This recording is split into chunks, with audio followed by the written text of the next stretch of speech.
ওই যে ফেনী শহরের মধ্যে আলী মোল্লা নামে এক ব্যক্তি গত 22শে আগস্ট মারা যায়। মারা যাওয়ার পরে আলী মোল্লার লাশ দাফন দেওয়ার মতো জায়গা নাই। সন্তানগুলো হাউমাউ করে কান্না করে, স্ত্রী হাউমাউ করে কান্না করে, এক ফোঁটা শুকনা জায়গা পায় না যে কবর দিবে। লাশটারে কলা গাছের ভেলার মধ্যে ভাসায়া দিছে, একটা চিঠির মধ্যে লেখা দিছে আলী মোল্লার লাশ, ফেনী সদরের আলী মোল্লার লাশ, যদি কেউ একটু মাটি পান দাফন দিয়া দিয়েন। সন্তান ওমানের প্রবাসী, ওমানে বসে কান্না করে ডাক দিয়ে বলতেছে, আল্লাহ, আমার বাপের তো লক্ষ লক্ষ কোটি কোটি টাকার মালিক, আমার বাবার টাকার কোনো অভাব নাই, কিন্তু মৃত্যুর সময় আমার বাবার দাফন দিবে এক টুকরো মাটি পর্যন্ত পাওয়া যাইতেছে না। আবার দেখেন এই বন্যার মধ্যে এক গর্ভবতী বোন সবার সামনে, স্বামীর সামনে, ভাইয়ের সামনে, সবার সামনে জলের মধ্যে, নদীর মধ্যে তলায় যাইতেছে। ডাক দিয়া বলতেছে, ভাইজান,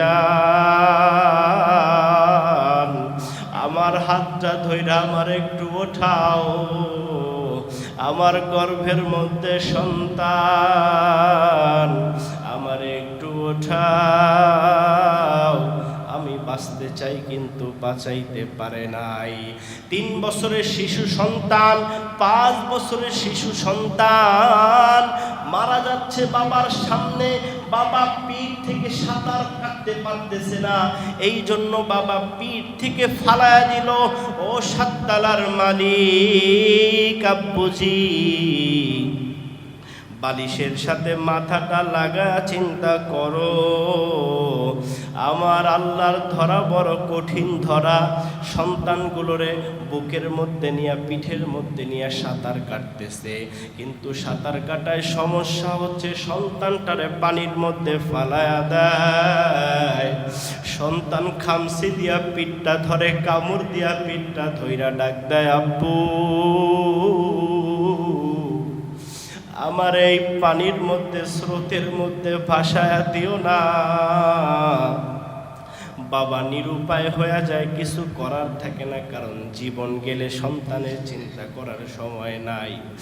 সন্তান ডাক দেয়া বলে, আব্বু,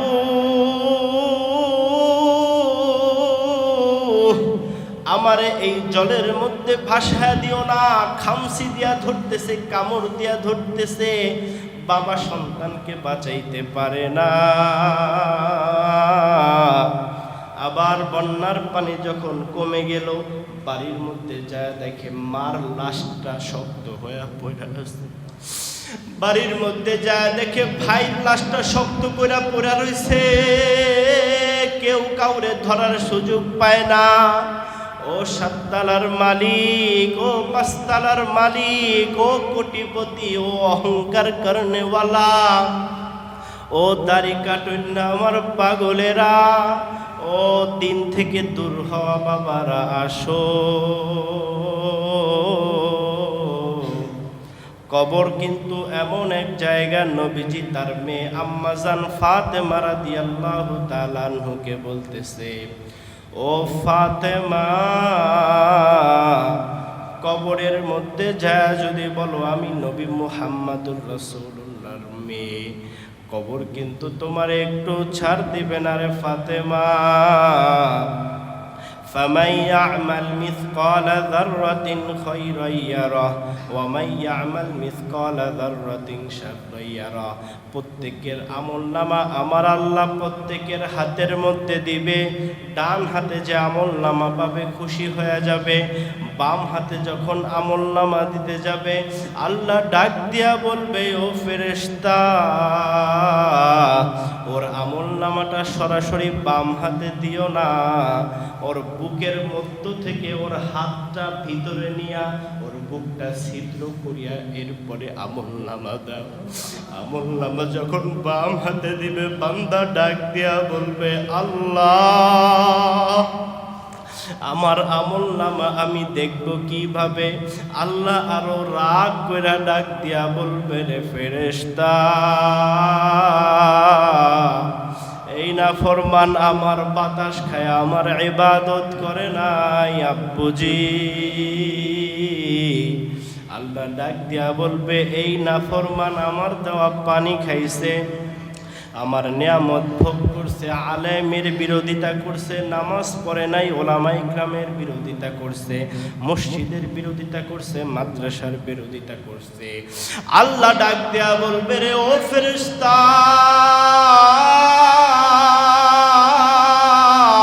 ওর গলাটা ঘুরায়া পিছনের দিকে দিয়া দাও।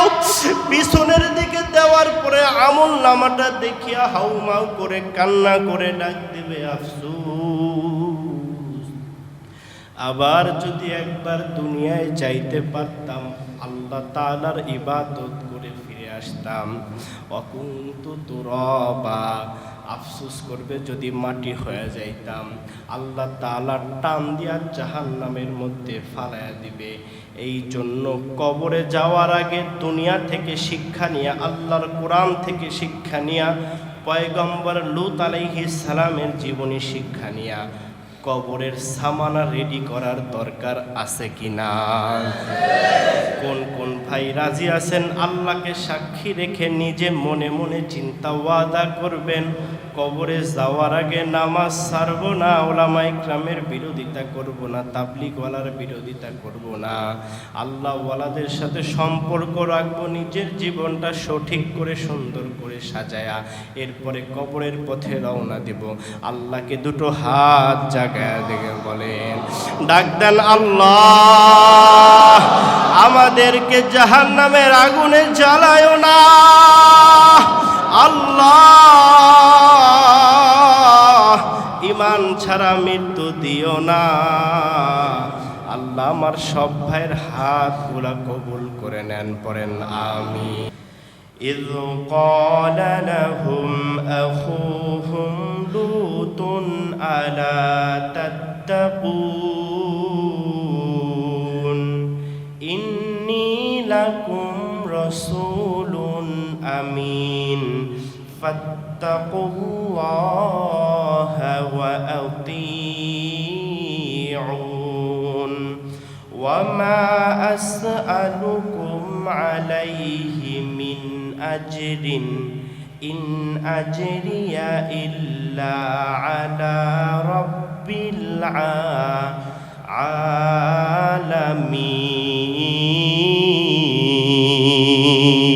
العالمين। হযরত লূত আলাইহিস সালাম যখন তাদের কাছে গেলেন, আল্লাহ শুরুতেই বলে যায় যে তারা অস্বীকার করেছিল লূত আলাইহিস সালামকে। লূত নবী যে বললেন যে আমি একজন বিশ্বস্ত রসূল, আল্লাহ সুবহানাহু ওয়া তাআলা তোমাদের কাছে আমাকে পাঠিয়েছেন, তোমরা আল্লাহকে ভয় করো এবং তার অনুসরণ করো, এবং এই যে আমি তোমাদের ইসলামের দাওয়াত দিচ্ছি, আমি তোমাদের জন্য নিজের জীবনকে উৎসর্গ করতেছি, উজাড় করতেছি, তোমাদের দাওয়াতি, তোমাদেরকে দ্বীনে ফেরানোর জন্য, তোমাদের সুন্দর জীবন ব্যবস্থার জন্য আমি যেই পরিশ্রম করতেছি, এই জন্য আমি কোনো প্রতিদান চাই না, কারণ আমার প্রতিদান যিনি দেবেন তিনি কে? আল্লাহ। বলতেছে যে তোমাদের এই প্রতিদান আমি চাই না, আমার প্রতিদান দিবেন মহাবিশ্বের পালনকর্তা। সূরাতুশ শুআরার মধ্যে আল্লাহ তাআলা এই কথাগুলো বলে দিয়েছে। দেখেন, একটা উসুল আপনাদের বলে দেই। হযরত আদম আলাইহিস সালাম এখন পর্যন্ত যত নবীদের জীবনে আলোচনা করেছি, নূহ আলাইহিস সালাম, হুদ আলাইহিস সালাম, সালেহ আলাইহিস সালাম, এখন লূত আলাইহিস সালাম, সমস্ত নবীদের একটা থিওরি এক, সেটা হলো যে আমরা কোনো প্রতিদান চাই না। একটু জোরে বলেন, আমরা কোনো প্রতিদান চাই না। সেম থিওরি, একই পদ্ধতি অবলম্বন করতেছে আমাদের ওলামায়ে ইকরাম। কথা বলেন ঠিক কিনা? বুঝেন নাই মনে হয়। এই যে দেখেন, বন্যার জন্য এখন দেশে ত্রাণ দেওয়ার জন্য মানুষ লাইন ধরতেছে না? একটু জোরে বলেন না। আপনারা কি জানেন না? অথচ এই বাংলাদেশে একটা সময় ছিল ত্রাণের টাকা চুরি করে নিজের বিল্ডিং তৈরি করা হতো, ত্রাণের তেল চুরি করে খাটের নিচে বোঝাই করে রাখা হতো। কথা বলেন ঠিক কিনা? চাল ডাল চুরি করে নিজের পুঁজি আর অর্থ সম্পদের বোঝা ভারী করা হতো, ত্রাণের টাকা আত্মসাৎ করে। কথা বলেন ঠিক কিনা? এই লিস্টে কিন্তু সাধারণ কোনো চেয়ারম্যান মেম্বার কেবল ছিল না, বরং মন্ত্রী পরিষদের যারা একদম বড় বড় মন্ত্রী তারাও ছিল। কথা বলেন ঠিক কিনা? দেখেন, আপনারা জানলে অবাক হবেন, আমি এই সমস্ত ভণ্ড, প্রতারক আর নাস্তিক বামপাড়া থেকে আমাদের বেঁচে থাকার তৌফিক দান করুন, আমিন। তো কথা যেখানে ছিল, হযরত লূত আলাইহিস সালাতু ওয়াস সালাম এভাবে করে দাওয়াত দিচ্ছে যে আমি তোমাদের থেকে কোনো প্রতিদান চাই না, আমি তোমাদের থেকে এর জন্য কোনো উজরত চাই না, তোমরা আসো, আল্লাহর পথে ফিরে আসো। কিন্তু তারা আল্লাহর পথে ফিরল না, বরং তারা তাদের অপরাধের পাল্লা ভারী করলো। এই লূত সম্প্রদায়ের 3টা বিশেষ অপরাধ ছিল। একটু আওয়াজ করে বলেন কয়টা অপরাধ? আর একটু জোরে বলেন কয়টা অপরাধ? 1 নাম্বার অপরাধ, পৃথিবীর জঘন্যতম অপরাধ, যেই অপরাধ সর্বপ্রথম লূত সম্প্রদায় করেছে তা হলো সমকামিতা। এই যে বিষয় নিয়ে আলোচনা করতেও লজ্জা হয়, কিন্তু যেহেতু কোরআন এই বিষয় নিয়ে আলোচনা করেছে, আল্লাহ সুবহানাহু ওয়া তাআলা এই বিষয় নিয়ে আলোচনা করেছে, তাই আমাদেরও উচিত এই বিষয় নিয়ে আলোচনা করা। দেখেন, বর্তমানে সমকামিতা তাদের ছিল সবচেয়ে বড় অপরাধ। এরপরে তাদের অপরাধ ছিল তারা ডাকাতি করত, রাহাজানি করত, অন্যের মাল, পথিকের মাল, মুসাফিরের মাল এরা নিজেরা গ্রহণ করত, এরা অশ্লীলতা প্রচার করত। রাতের বেলা এদের নাইট ক্লাবগুলোতে বিভিন্ন অশ্লীলতা প্রচার হতো। আল্লাহ সুবহানাহু ওয়া তাআলা এই কথাটা কোরআনে সূরা আনকাবুতের 29 নম্বর আয়াতের মধ্যে বলে দেন, আইন্নাকুম লাতাআতুনার রিজালা ওয়া তাকতাউনাস সাবিল ওয়া তাআতুনা ফি নাদিকুমুল মুনকার।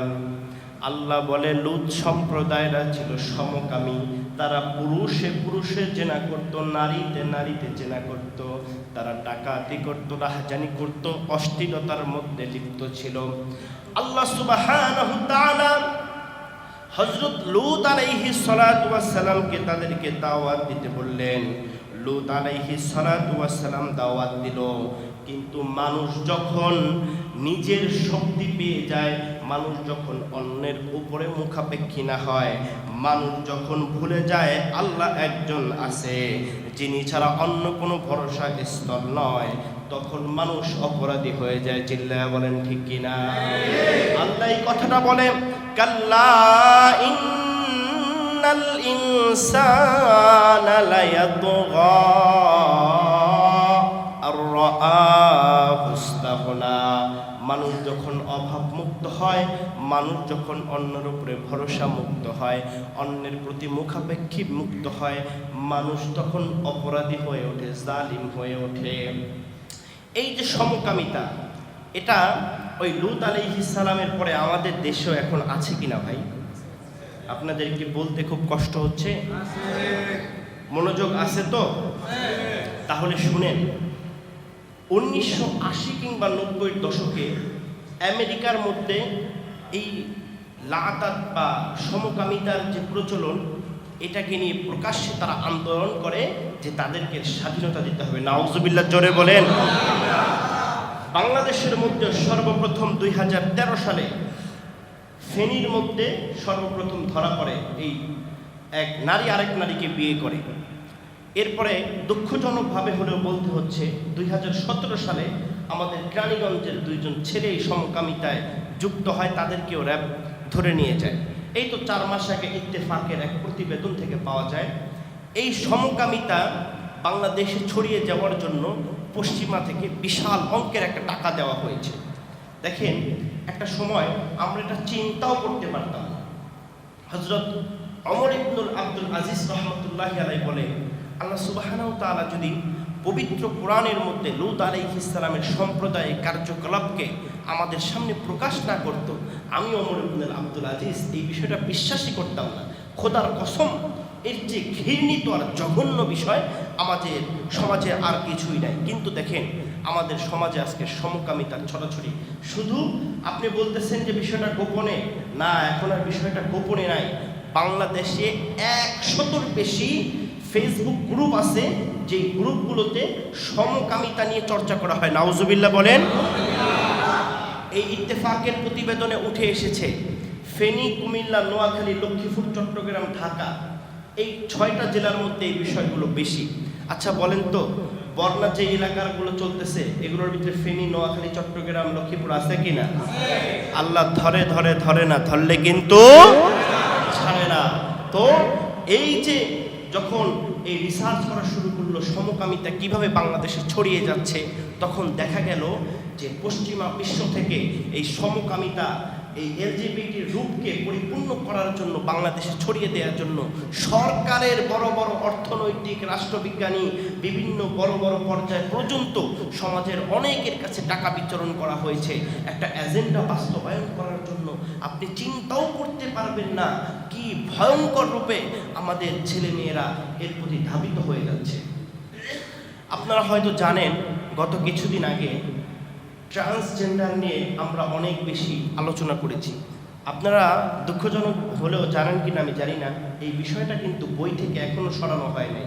ইভেন ওই সরকার থাকা পর্যন্ত এই বিষয়ে কোনো কার্যকরী পদক্ষেপ নেওয়া হয় নাই। এই সরকার আসার পরে সিদ্ধান্ত হয়েছে যে এই চ্যাপ্টারটা, শরীফার চ্যাপ্টারটা ক্লাস 7 থেকে মুছে নেওয়া হবে, এখনো হয় নাই। তো এই যে একটা ভয়ঙ্কর বিষয়, আপনি জাস্ট একটু চিন্তা করেন যে ভয়ঙ্কর বিষয়টা একটা পর্যায়ে আসতে আসতে আপনার ছেলে মেয়ের বিদ্যালয়ের, বিদ্যাপীঠের বইয়ের মধ্যে ঢুকে দেওয়া হয়েছে। নাউজুবিল্লাহ জোরে বলেন। আমাদের একটা 7-এর বাচ্চা, একটা 6-এর বাচ্চা শিখতেছে সমকামিতা, ট্রান্সজেন্ডার, গে, লেসবিয়ান। নাউজুবিল্লাহ বললেন না? এইভাবে করে শিক্ষা মন্ত্রণালয় থেকে প্রশাসনিক মন্ত্রণালয় সব জায়গাগুলো একদম আমেরিকার পাশ্চাত্যের প্রভাবে ধুয়ে মুছে পচে গন্ধ হয়ে গিয়েছে। তো এই সমকামিতা, আজকে আমাদের পরিবেশ ধীরে ধীরে খারাপ হয়ে যাচ্ছে। একটা সময় আমরা দেখতাম যে মানুষ প্রেমকে অনেক জঘন্য চোখে দেখত, কিন্তু এখন দেখা যায় যে প্রেমটা আমাদের সমাজে স্বাভাবিক হয়ে যাচ্ছে। প্রিয় ভাইরা, আপনারা জেনে রাখেন, এই অবাধ যৌনচার আর বিভিন্ন এজেন্ডার কারণে আজকে যদি আপনি সতর্ক না হন, আজকে যদি আমি সতর্ক না হই, আমাদের ছেলে মেয়েদের নিয়ে যদি আমরা সেন্সিটিভ না হই, ইন দ্য ফিউচার একটা সময় আসবে যেই সময় আমাদের ছেলে মেয়েদের লজ্জায় আমাদের মাথা নিচু হয়ে যাবে। যখন আপনার মেয়ে বলবে আমি নিজেকে ছেলে ফিল করি, অথবা আপনার মেয়ে আরেক মেয়ের সাথে সমকামিতায় লিপ্ত হবে, আপনার ছেলে আরেক ছেলের সাথে সমকামিতায় লিপ্ত হবে। আল্লাহ আমাদের সকলকে থেকে হেফাজত করে, পড়ুন আমিন। এই সমকামিতার শাস্তি বড় ভয়াবহ। 1 নম্বর শাস্তি, নবীজি সাল্লাল্লাহু আলাইহি ওয়াসাল্লাম তিরমিজি শরীফ 1456 নম্বর হাদিসের মধ্যে বলে, মান ওয়াজাদতুমুহু ইয়ামালু আমালা কওমি লুতিন ফাকতুলুল ফাইলা ওয়াল মাফউলা বিহি। নবীজি বলে, উম্মতের মধ্যে যদি কাউকে তোমরা পাও যে লূত সম্প্রদায়ের সমকামিতার কাজের মধ্যে লিপ্ত হবে, যাকে পাবে উভয়কে একসাথে হত্যা করে দিবেন। নাউজুবিল্লাহ বলেন। হত্যার পদ্ধতি কি? আল্লাহর শেখানো পদ্ধতি। পাহাড় থেকে ছুঁড়ে মারবে আর পাথর মারতে থাকবে, অথবা পাথর মেরে মেরে হত্যা করে দেবে। 2 নম্বর শাস্তি, এই যারা সমকামিতায় লিপ্ত, আল্লাহ সুবহানাহু ওয়া তাআলা কিয়ামতের ময়দানে তার রহমতের দৃষ্টি দিয়ে তাদের দিকে একবারও তাকাবে না। নাউজুবিল্লাহ বলেন। তিরমিজি শরীফ 1165 নম্বর হাদিসের মধ্যে নবীজি বলে, লা ইয়ানজুরুল্লাহু ইলা রাজুলিন আতা রাজুলান আও ইমরাআতাত দুবুরি। যেই ব্যক্তি মহিলা কিংবা পুরুষের সাথে সমকামিতা, পিছনের রাস্তা ব্যবহার করে, কিয়ামতের ময়দানে, হাসরের ময়দানে আমার আল্লাহ সুবহানাহু ওয়া তাআলা তার রহমতের দৃষ্টি দিয়ে ওই ব্যক্তির দিকে তাকাবে না, বরং আল্লাহর লাআনত তার উপরে। নাউজুবিল্লাহ বলে। তারা করে দেখবেন তাদের মধ্যে কোনো মানসিক শান্তি নাই, তারা দুনিয়ার মধ্যে ভালো থাকে না, তারা বিভিন্ন ডিপ্রেশনে থাকে।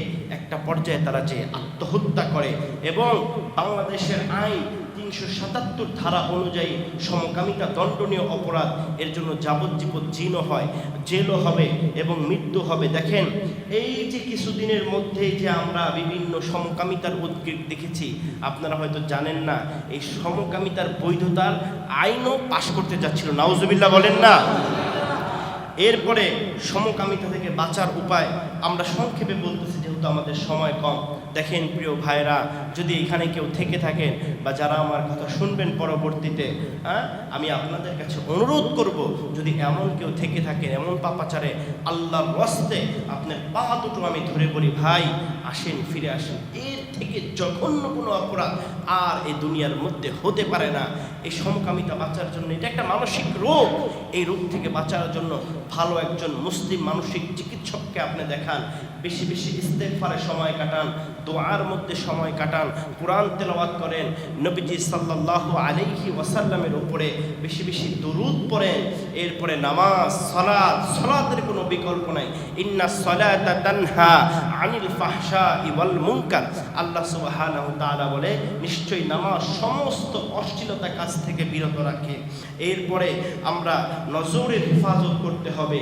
এরপরে আমাদের সঙ্গ, আমরা কাদের সাথে চলতেছি, এই সঙ্গের কারণে অনেক সময় মানুষ ভুল পথে চলে যায়। কাদের সাথে চলতেছে এই বিষয়ে সতর্কতা অবলম্বন করতে হবে।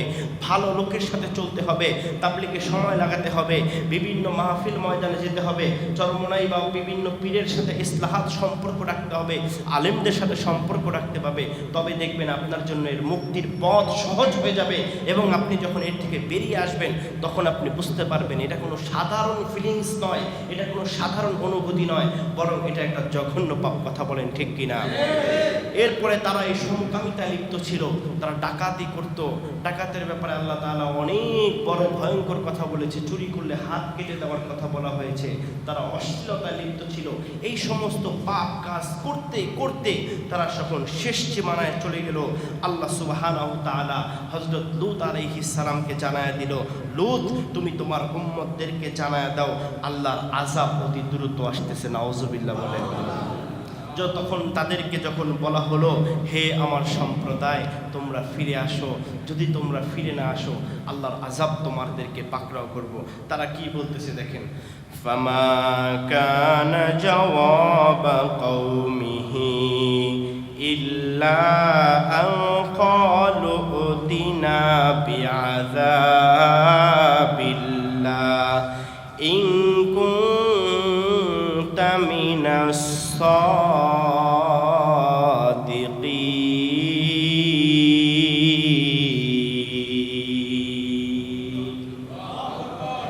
তারা বলতেছে, ও পয়গম্বর লূত,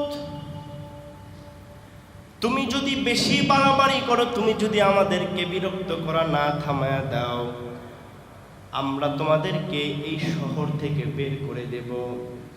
এরপরে বলতেছে, তুমি যদি সত্যবাদী হয়ে থাকো তবে তোমার আযাব আমাদের কাছে নিয়ে আসো। তারা চ্যালেঞ্জ করে দিল আল্লাহর বিরুদ্ধে, আল্লাহর রাসূলের বিরুদ্ধে। হযরত লূত আলাইহিস সালাম তার হাত দুটো উপরের দিকে তুলে দিল, হাত দুটো উপরের দিকে তুলে দিয়ে বলতেছে, রব্বিনসুরনি আলাল কওমিল মুফসিদিন। ও রব্বুল আলামিন, আমার সম্প্রদায় অবদ্ধতা করতে করতে, নির্লজ্জতা করতে করতে এমন পর্যায়ে চলে গেছে, এখন তাদেরকে দাওয়াত দেওয়া না দেওয়া সমান হয়ে গিয়েছে।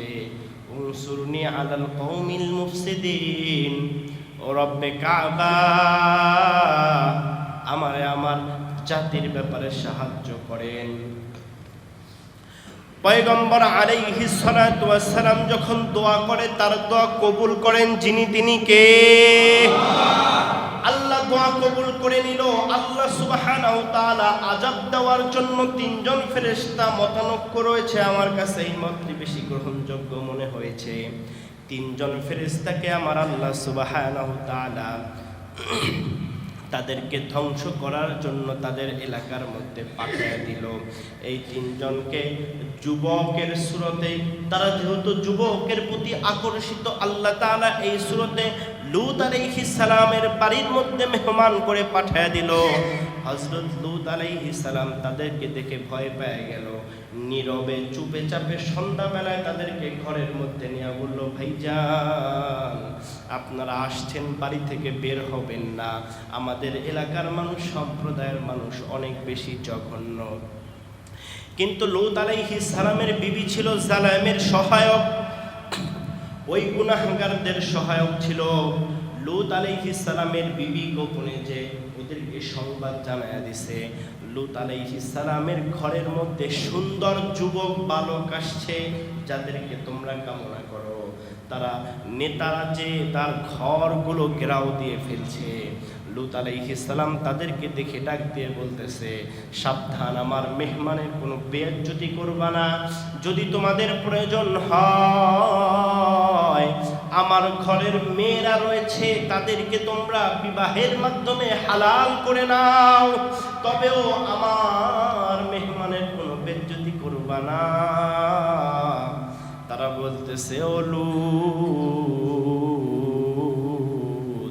তুমি তো জানো মেয়েদের প্রতি আমাদের কোনো আকর্ষণ হয় না, বরং তোমার ঘরের মেহমানদেরকে আমার লাগবে।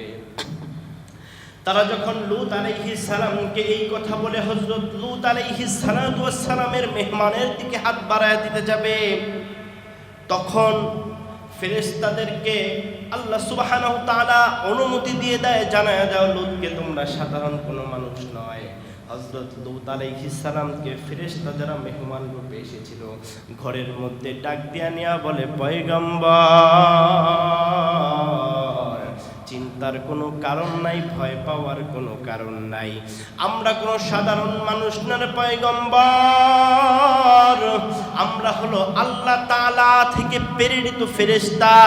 একজন হলো জিবরাইল আলাইহিস সালাম, আরেকজন হলো মিকাইল আলাইহিস সালাম, আরেকজন হলো ইসমাইল আলাইহিস সালাম। আল্লাহু আকবার বলেন। এবার ওই ফেরেশতারা বলল, আপনি কোনো টেনশন করবেন না, আল্লাহ তাআলা আদেশ দিয়েছে আপনি রাতের বেলায় এই সম্প্রদায় স্থান থেকে বের হয়ে যাবেন। এই স্থান থেকে বের হয়ে ফিলিস্তিন বা অন্য স্থানে চলে যাবেন। আল্লাহ সুবহানাহু তাআলা তাদের আদেশ, আল্লাহ সুবহানাহু তাআলার আদেশ মতে হযরত লূত আলাইহিস সালাতু ওয়াস সালাম ওই সম্প্রদায় ওই স্থান থেকে চলে যায়।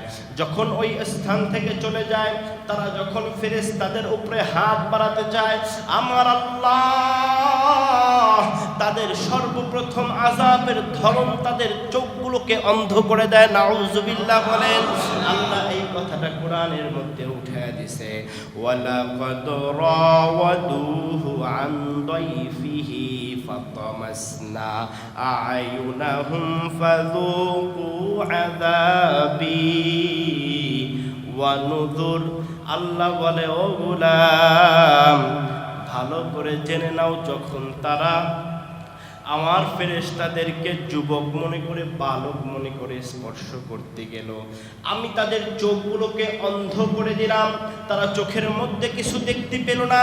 লূত আলাইহিস সালাম এই সুযোগে ওই সম্প্রদায় স্থান থেকে বের হয়ে গেল। আল্লাহ সুবহানাহু তাআলা এবার তাদের উপরে আল্লাহ তাআলা নির্ধারিত আযাব পাঠিয়ে দিল।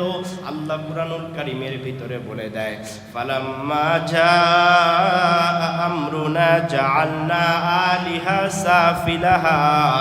আল্লাহ বলে, ও নবী, আপনার উম্মতদেরকে জানায়া দেন, যখন তারা অন্ধ হয়ে গেল, আমি আল্লাহ সুবহানাহু তাআলা জমিনটা উল্টায়া দিলাম। নাউযুবিল্লাহ বলেন। বলে তাদের কাজ ছিল উল্টা পাল্টা। আমি আল্লাহ সুবহানাহু তাআলা তাদের জমিনটাকে উল্টিয়ে দিলাম। ওয়া আমতারনা আলাইহা হিজারাতাম মিন সিজ্জিলিম মানদুদ। এই জমিনটা উল্টা দেওয়ার পরে অথবা জমিনটা উল্টা দেওয়ার আগে আল্লাহ তাআলা বড় বড় পাথর নিক্ষেপ করলো। পাথরগুলো তাদের শরীরের মধ্যে লাগতো আর তারা জমিনের মধ্যে পড়ে যেত।